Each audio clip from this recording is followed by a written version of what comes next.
Hi friends, welcome to Selvi Mano's life style. இன்றைக்கி என்ன video பார்க்க போகிறோன்னா, திருநெல்வேலி ஸ்டைலில் ஒரு கல்யாண வீட்டு வெண்டைக்காய் பச்சடி தான் செய்ய போகிறோம். அதை எப்படி செய்யுதுன்னு பார்க்கறதுக்கு முன்னாடி இப்போ தான் நம்ம வீடியோ முதல்ல பார்க்குறீங்கன்னா நம்ம சேனலை வந்து சப்ஸ்கிரைப் பண்ணுங்கள். பக்கத்தில் இருக்க பெல் ஐக்கானையும் வந்து கிளிக் பண்ணிக்கோங்க. வாங்க வீடியோக்குள்ளே போகலாம்.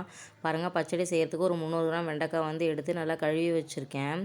இதை வந்து இப்போ சின்ன சின்னதாக வந்து கட் பண்ணி எடுத்துக்கலாம். நம்ம தனித்தனியாக ஒரு வெண்டைக்காயை எடுத்து கட் பண்ணோன்னா ரொம்ப லேட் ஆகும். அதனால் கொஞ்சம் பெரிய சைஸாக இருக்கிறது எல்லாத்தையும் ஒரு நாலஞ்சாக சேர்த்து இந்த மாதிரி முதல்ல இருக்கிறது எல்லாத்தையும் கிள்ளி எடுத்துகிட்டு நம்ம வந்து ஈஸியாக வெட்டி எடுத்துடலாம். இந்த மாதிரி எடுத்தோன்னா ஒரு 5 நிமிஷத்துலேயே வந்துட்டு எல்லா காயுமே வெட்டிடலாம். பாருங்கள், ரொம்ப வந்து பெரிய சைஸாக இல்லாமல் வந்துட்டு குட்டி குட்டியாக நம்ம பொரியலுக்கு எப்போவுமே வெட்டுவோம் பாருங்கள், இந்த மாதிரி சைஸில் குட்டி குட்டியாக வந்து வெட்டி வச்சுக்கலாம்.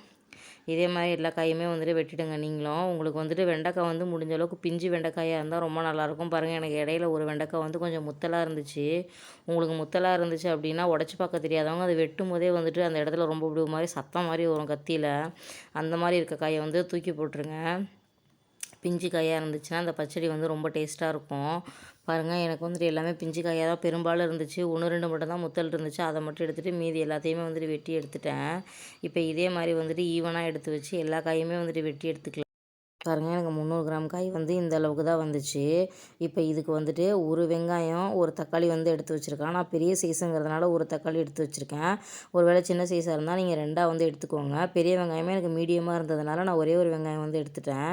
இப்போ இதையும் நல்லா உரிச்சிட்டு வெட்டி எடுத்துக்கலாம்.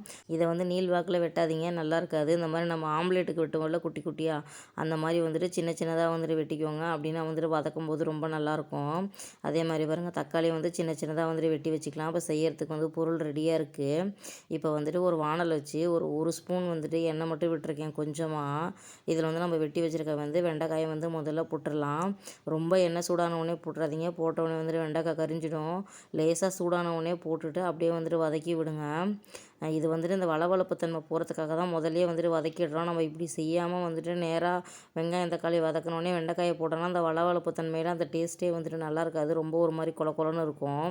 அதனால் முதல்லையே வந்துட்டு நல்லா அனல் படுற மாதிரி எல்லாத்தையும் வந்து வறுத்து எடுத்துக்கோங்க. பாருங்கள், அந்த வளவளப்பு தன்மை இருக்கிறதுனால கரண்டியில் ஊட்டிட்டு அங்கிட்டும் இங்கிட்டும் விழுது. ஒரு 2-3 நிமிஷம் கிண்டினாலே போதும், அதோட வளவளப்பு தன்மை போயிடும். இப்போ வேறு பாத்திரத்துக்கு எடுத்து வச்சிடலாம்.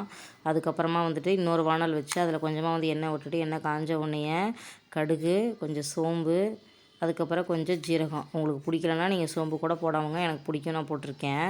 இது 3 போட்ட உடனே நம்ம வந்து வெட்டி வச்சுருக்கோம் பாருங்கள் அந்த வெங்காயம், அதை வந்துட்டு இதில் முதல்ல சேர்த்துக்கலாம். வெங்காயம் வந்துட்டு லேசாக வந்துட்டு வதங்கட்டும். அதுக்கப்புறமா தான் நம்ம வந்துட்டு தக்காளி சேர்ப்போம். இது வந்து நான் 300 கிராம் அளவுக்கு வந்துட்டு சேர்த்துருக்கேன். நீங்கள் அதிகமாக எடுக்கிறீங்கன்னா அதுக்கேற்ற மாதிரி வெங்காயம் தக்காளி வந்துட்டு இன்க்ரீஸ் பண்ணிக்கோங்க.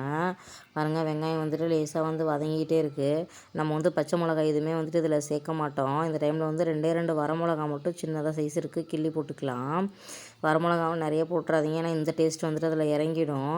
பாருங்கள், வெங்காயம் வந்து நல்லா வதங்கினதுக்கப்புறமா நம்ம வெட்டி வச்சுருக்க ஒரு தக்காளி, கொஞ்சமாக வந்துட்டு கருவேப்பிலை போட்டுக்கலாம்.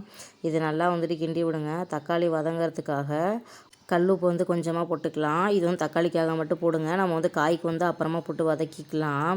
என்னமோ தெரில, இந்த தக்காளி வந்துட்டு எனக்கு சரியாகவே மையவே இல்லை. ரொம்ப நேரம் எடுத்துக்கிச்சு மையறதுக்கு. நான் எப்போவுமே அரைச்சி தான் ஊற்றுவேன். ஆனால் அந்த பச்சடிக்கு தக்காளி அப்படியே போட்டு வதக்கினா தான் நல்லாயிருக்கும் அப்படிங்கிறதுனால தான் அப்படியே போட்டு வதக்கிட்டுருக்கேன். எனக்கு கொஞ்சம் நேரம் ஆணுச்சு. இங்கே பாருங்கள், நல்லா வந்து வதங்கினதுக்கப்புறமா நம்ம வந்து வதக்கி வச்சுருக்கோம்ல அந்த வெண்டைக்காயை வந்துட்டு இதில் சேர்த்துக்கலாம். சுத்தமாக அந்த பிசுப்பு தன்மையே வந்துட்டு போயிடுச்சு. ரொம்ப வந்து சூப்பராக இருக்குது போடும்போதே. பாருங்கள், அந்த மாதிரி நல்லா வந்துட்டு ஒரு தடவை கிண்டி விட்டுருங்க, எல்லா பக்கமும் படுற மாதிரி. நீங்கள் இந்த சூட்லேயே வந்துட்டு உங்களுக்கு கொஞ்சம் கொஞ்சம் வெந்துகிட்டே இருக்கும். இப்போ இந்த டைமில் வந்துட்டு கொஞ்சமாக வந்துட்டு மஞ்சத்தூள், அதுக்கப்புறமா வந்துட்டு வீட்டில் வந்துட்டு அரைச்சி வச்சுருக்கோம் பார்த்தீங்களா, அந்த குழம்பு மிளகாத்தூள் தான் வந்துட்டு 1 ஸ்பூன் போடணும். தனி மிளகாத்தூள்லாம் வந்துட்டு போடாதீங்க, அது வந்து ரொம்ப காரம் கொடுத்து வேறு டேஸ்ட் வந்துடும். ஒரு ஸ்பூன் மட்டும் போட்டுக்கோங்க. நீங்கள் காரம் பார்த்துட்டு உங்களுக்கு அதுக்கப்புறம் வேணும்னா கூட நீங்கள் வந்து போட்டுக்கலாம். இதோட ஜீரகத்தூள், சோம்புத்தூள், மல்லித்தூள் அந்த மாதிரி எதுவுமே போட வேண்டாம். வெறும் மிளகாத்தூள் மட்டும் போட்டு செய்யுங்க, ரொம்ப வந்து ருசியாக இருக்கும். இது இப்போ நல்லா படுற மாதிரி கிளறி விட்டுட்டு இப்போ வந்து காய்க்கு தேவையான அளவு வந்துட்டு கொஞ்சமாக வந்து உப்பு போட்டுட்டு லேசாக வந்துட்டு தண்ணி விட்டுக்கலாம். இது வந்துட்டு காய்க்கு கீழே தான் இருக்கணும், ஏன்னா நம்ம வதக்கும் போதே ஒரு 40% வந்து வெந்திருக்கும். ஏன்னா சின்ன சின்னதாக வெட்டியிருக்கிறதுனால சீக்கிரமாகவே வெந்துடும். அதனால் லேசாக வந்துட்டு தண்ணி விட்டுக்கோங்க. இப்போ அது ஒரு மூடி போட்டு வந்துட்டு அப்படியே வேக வச்சுடுங்க. ஒரு 2 நிமிஷம் கழித்து மறுபடியும் நீங்கள் திறந்து பார்த்தீங்கன்னா நம்மளோட தண்ணி எல்லாமே வந்துட்டு சுண்டியிருக்கும். பாருங்கள், தண்ணி எல்லாமே வந்துட்டு சூப்பராக சுண்டிடுச்சு. இப்போ இந்த டைமில் வந்துட்டு நம்ம கொஞ்சமாக வந்துட்டு புளி தண்ணி கரைச்சி வச்சுருக்கோம். நிறைய இல்லை, லேசாக வந்துட்டு புளி தண்ணி ஊற்றிக்கோங்க. கண்டிப்பாக வந்துட்டு இதில் புளி சேர்க்கணும். தக்காளியை குறைச்சி புளி சேர்த்தா தான் இந்த பச்சடி வந்துட்டு ரொம்ப ருசியாக இருக்கும். புளியோட பச்சை வாசனை போகிற அளவுக்கு வந்து ஒரு 2 நிமிஷம் வந்துட்டு நல்லா கிளறி கொடுத்துடுங்க.